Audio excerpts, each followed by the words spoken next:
வணக்கம் மக்களே. இந்த வீடியோவில் நம்ம என்ன செய்தி பார்க்க போகிறோம்னா, ஆரம்பமே மனைவி என மகாலட்சுமியை காட்டாமல் பேட்மேன் பார்த்த வேலை, மகா சொன்ன விஷயம். வாங்க என்ன தகவல் என்ன செய்தின்னு இந்த வீடியோவில் விரிவாக பார்த்து தெரிஞ்சுக்கலாம். அதுக்கு முன்னாடி முதன்முறையாக நம்ம சேனலை ஃபஸ்ட் டைம் பார்க்குறீங்கன்னா சப்ஸ்கிரைப் பண்ணாதவங்கெல்லாம் சப்ஸ்கிரைப் பண்ணிக்கோங்க. பெல் பட்டன்ஸ் மூலமிக்கி நம்ம சேனலோட நோட்டிஃபிகேஷனை எனபிள் பண்ணிக்கோங்க. நாங்கள் போடுற வீடியோ எல்லாமே உங்களுக்கு உடனுக்குடனே வந்து சேரும். பிக் பாஸ் தமிழ் சீசன் 8 நிகழ்ச்சியில் அக்டோபர் 6ஆம் தேதியான நேற்று தொடங்கி ரசிகர்களை வெகுவாக கவர்ந்துள்ளார். கமலஹாசன் தொகுத்து வழங்கிய நிகழ்ச்சியை விஜய் சேதுபதி எப்படி தொகுத்து வழங்கப் போகிறார் என பலருமே நினைத்து கொண்டிருந்த நிலையில் மக்கள் செல்வன் இதெல்லாம் எனக்கு அசால்ட்டான மேட்ரு என்று மாஸ் காட்டி வருகிறார். பிக் பாஸ் துவக்க விழா நிகழ்ச்சியில் பெரும்பாலும் கலை நிகழ்ச்சியுடன் வெறு அறிமுகம் மட்டுமே இருக்கும். வீட்டில் சிறைதான் சற்று மாறுபட்டு இருக்கும். ஆனால் இந்த முறை பிக் பாஸ் வீட்டில் சம்சாரம் அது மின்சாரம் படத்தில் கோதாவரி கோட்டை கிளிடி என விசு சொல்ல போடப்பட்ட கோடு போலவே வீட்டை பாய்ஸ் வர்சஸ் கேர்ள்ஸ் என பிரித்திருக்காங்க. இந்த நிலையில் 6வது போட்டியாளராக பிக் பாஸ் வீட்டுக்குள் ஆனந்தி உள்ளே நுழைந்ததுமே சண்டை இனிதே இந்த சீசனில் ஆரம்பியாகிவிட்டது.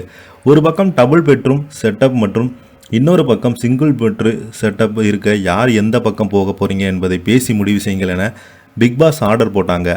ஆண்கள் அணியிலிருந்து ரவீந்தர், சத்யா, தீபக் உள்ளிட்டோர் உள்ளிருக்க அவங்க தங்களுக்கு சிங்கிள் பெட் வேண்டும் என கேட்டாங்க.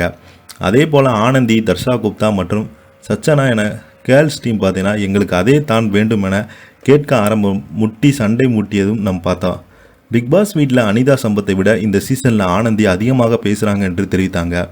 கோமாளி படத்தில் நடித்த ஆனந்தி புத்தகங்கள் பற்றி பேசும் யூடியூப் சேனலை நடத்தி வராங்க. ரவீந்தர் கூட ஆரம்பத்தில் எங்களுக்கு தான் ரெடியாக லேட்டாகும், எங்களுக்கு தான் சிங்கிள் பெட்ரூம் பேஷன் என்று பேசி அலப்பற ஆரம்பித்தார்.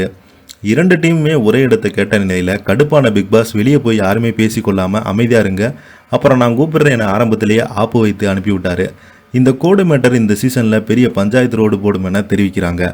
இப்போ பார்த்தீங்கன்னா இந்த பிக் பாஸ் நிகழ்ச்சியில் பலருமே 2 டீமுமே ஒரே கடுப்பான பிக் பாஸ் வெளியே போய் யாரும் பேசிக்கிட்டு இருந்தாங்க.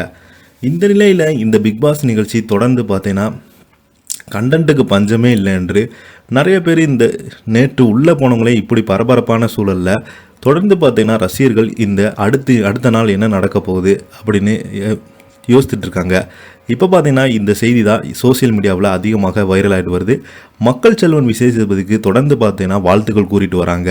இதை பற்றி நீங்கள் என்ன நினைக்கிறீங்க கீழே உள்ள கமெண்ட் பாக்ஸில் மறக்காமல் பதிவிடுங்க. இந்த வீடியோ உங்களுக்கு பிடிச்சிருந்தா லைக் பண்ணுங்கள், ஷேர் பண்ணுங்கள், கமெண்ட் பண்ணுங்கள். அப்போ தான் நாங்கள் போடுற வீடியோ எல்லாமே உங்களுக்கு உடனுக்குடனே வந்து சேருவோம். தொடர்ந்து பார்த்தீங்கன்னா பிக் பாஸ் நிகழ்ச்சியுடைய அப்டேட்டுகள் நாளுக்கு நாள் வெளியாகும் என்று தெரிவிக்கப்படுகிறது. நன்றி, வணக்கம்.